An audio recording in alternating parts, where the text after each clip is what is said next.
We're in Labadee, Haiti right now, which is a small private parcel of land here on the island that's owned by Royal Caribbean Cruise Lines. Dragon's Breath Zipline Ret is 5 lines wide over a single segment, and so they are able to accommodate upwards of 900 people a day. There's not a lot of sites in the world that can even touch that number.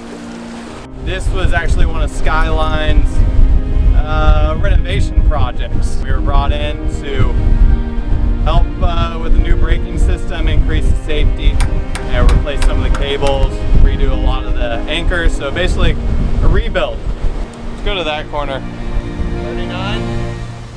39 and 52. When you build a zip line, you want to have a stunning location that is unique, and you want it to be experienced in a way that no other ride, no other roller coaster or any other type of attraction could possibly provide. And so 3,500 feet of travel over a beautiful bay off of a cliff straight onto a sandy beach can only be accomplished with a zip line. You are currently 500 feet above sea level, and you're about to do a half-a-mile zip line. It's currently the longest zip line over water in the world. Are you excited?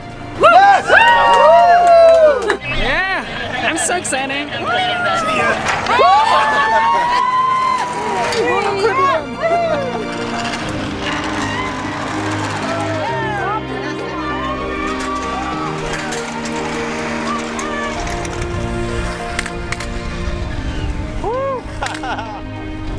That's a good time right there, no doubt.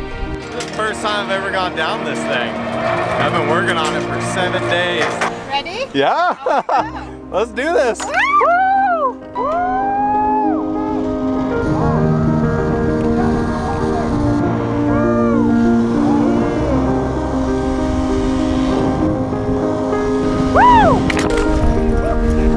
was a hot run. Yeah, thank you. Oh man, that's as good as it gets. No wonder they put 900 people through a day. 900.